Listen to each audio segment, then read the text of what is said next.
Olá, amigos. Obrigado por você estar aí mais uma vez me acompanhando. Muito obrigado mesmo. Se você assistiu o vídeo e achar ele útil e importante para a sua vida, comente, compartilhe, curta. Passe pela Macedônia e venha nos ajudar. Que Deus te abençoe. Bom, ao norte de Israel, bem ao norte, está a Galileia dos gentios, a terra natal do nosso Salvador Jesus Cristo. Um lugar como nenhum outro na terra, cercado de montanhas, vales verdejantes, cidades marítimas, muita gente simples e muitas histórias.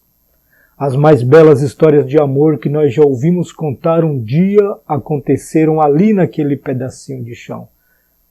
Até podemos imaginar a Galileia numa manhã de verão, crianças brincando, correndo para lá e para cá, pessoas ocupadas em seus afazeres, vendedores em suas barracas, pescadores jogando, puxando suas redes, enquanto outros barcos, centenas deles, para lá e para cá, levando e trazendo pessoas para outra margem do mar da Galileia.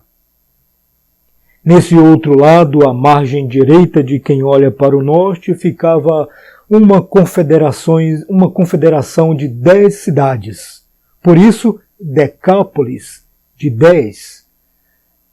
E eram outras gentes de outras etnias, um povo estranho, vindo de outras pirambeiras, de outras raças e com costumes muito diferentes e muito estranhos para os judeus. Por exemplo, criavam porcos, se alimentavam de porcos. Era a terra dos gadarenos. E os judeus, que se julgavam os mais limpos, os mais belos da freguesia, os bonitões da palhachita, eles evitavam ir para aquelas bandas para não se contaminar e também para evitar a fadiga. Mas era exatamente para lá que Cristo estava indo naquela noite da tempestade. Lembra? O mar revolto quase engolindo o barco, os discípulos no maior apuro, vamos morrer, vamos morrer. E Cristo dormindo sossegadamente. Pois é, naquela ocasião, nesse episódio, eles estavam exatamente indo para a terra dos impuros, dos que criavam porcos. Isso está em Lucas capítulo 8. Bom, a tempestade passou prontamente, porque Jesus a controlou, a viagem seguiu em paz, mas os discípulos estavam de certa forma contrariados e se perguntavam, vamos para a terra daquela gente? O que nós vamos fazer lá? Esse Jesus tem cada ideia, não?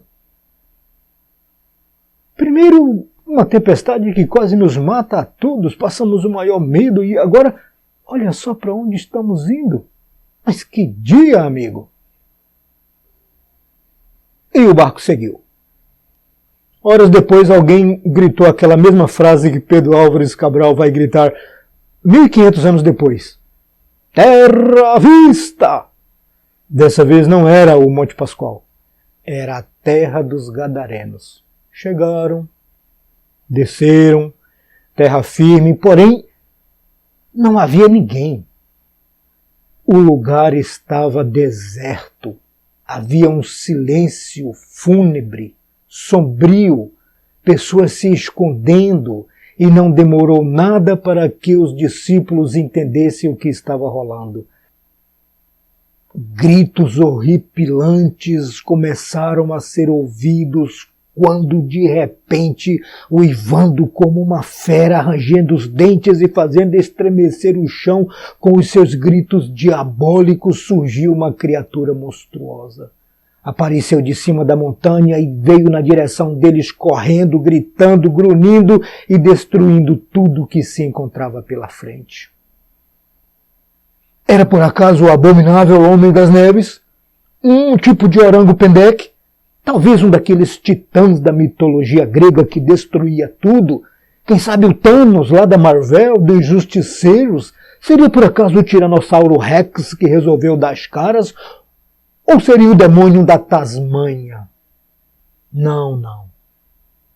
Era o endemoniado de Gadara, o gadareno. Lucas o descreve. Vivia sem roupa, andava nu e vivia nos sepulcros. E João Marcos conta mais. Não havia cadeia nem prisão no mundo que fosse capaz de contê-lo. Tornou-se um bicho, uma besta fera, possuído por legiões de demônios, incontáveis demônios. Muitas vezes fora preso em grilhões e algemas e correntes, porém era tudo inútil. Ele as quebrava, ele rompia, despedaçava todas as cadeias. Ia para os montes desertos, sepulcros, atormentava as cidades, urrando,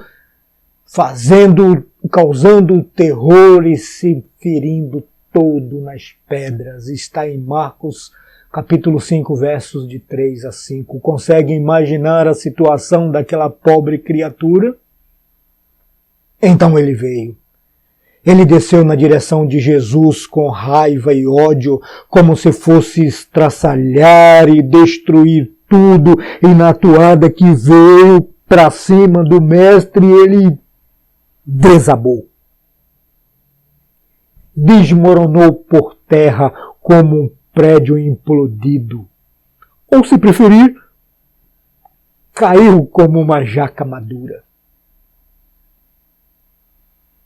A legião de demônios que tacava o terror em toda a Gadara agora é só frangalhos, seres derrotados, destruídos, miseráveis, que diante de Cristo rolam no chão e imploram: ó Jesus, não nos atormente antes da hora, não nos mande para o inferno antes da hora, por favor, Jesus. Os demônios foram prontamente expulsos. O homem estava liberto e salvo, graças a Deus. E agora os discípulos entenderam o que Jesus tinha realmente ido fazer ali. Ele tinha ido com essa finalidade, salvar um filho, um escolhido. Todos os que o Pai me deu, vêm a mim. De um modo ou de outro, vêm a mim. É uma verdade bíblica. Aquele foi um encontro marcado. Jesus foi ali salvar um dos seus.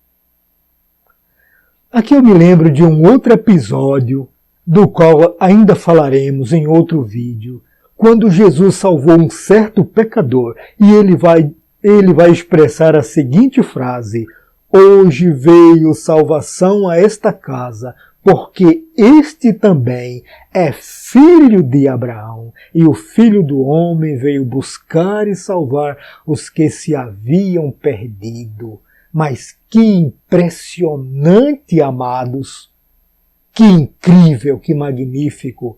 Um homem impuro, de outras raças, sem nenhum parentesco com judeu, era um filho de Abraão, assim como você, assim como eu, assim como todos os que entenderam a mensagem da Bíblia, um filho de Abraão, um herdeiro conforme a promessa, porque filho de Abraão é todos aqueles que receberam a Cristo Jesus como seu Salvador, porque a promessa feita a Abraão foi a promessa de que de Abraão viria o Cristo que salvaria todos que confiassem em seu nome. Isso não é magnífico? O que importa não é o laço de sangue com os judeus, o que importa é o laço de sangue com Cristo, é termos sido salvados e redimidos no seu sangue. Isso é o que conta. Ali estava um filho de Deus sendo escravizado por Satanás, mas que enfim chegou o dia da sua libertação. Era o dia do seu encontro com o Salvador. E aí eu te pergunto, você já teve um encontro com o Salvador? Você que está me ouvindo? Se não, amigo, a minha oração é que você o encontre o mais rápido possível, porque o inimigo está em derredor, rosnando, rugindo, querendo nos destruir como um bando de hienas do meio dos infernos, querendo nos tragar, mas Cristo é o único, lembre-se, é o único que pode nos livrar de todo esse mal e nos salvar das garras do inimigo. Só Cristo pode fazer isso. Não quero saber se você frequenta uma igreja, se você paga o dízimo, se você é religioso, ou se você deixa a Bíblia aberta na cabeceira da cama no Salmo 91 como um amuleto da sorte, amigo. Isso não é relevante. Eu quero saber se você já teve um encontro verdadeiro com Cristo. Se Ele já o libertou das garras do inimigo e da condenação vindoura. Isso é o mais importante e essa é a questão. Os judeus eram, e são, os melhores religiosos do mundo, conhecedores de tudo, da Torá, da Bíblia, da religião de Deus. E aqueles judeus, e muitos ainda hoje, morrem na sua ignorância, sem conhecer o Salvador, sem ter um encontro verdadeiro com Cristo. Você já teve esse encontro com Cristo? Amigo, estamos vivendo uma época de muita mentira, de muita enganação, de muito falso evangelho. E muitas pessoas que dizem se preocupar com o povo está, na verdade, tirando proveito e explorando o povo. Não caia nessas conversas. Leia a Bíblia. Peça sabedoria a Deus. Clame por misericórdia, clame por salvação, clame por libertação. E Jesus Cristo vai na sua direção. E não há demônio que resista. Que Ele nos proteja, nos salve, nos livre, nos abençoe, nos guarde e nos proteja de todo mal. E se você gostar do vídeo, curta, comente, nos ajude a levar essa palavra, porque é uma ordem de Cristo ir de anunciar o Evangelho a toda criatura. Queremos fazer isso. Nos ajude, por favor. Fique na paz de Cristo, um abraço e até semana que vem. Tchau.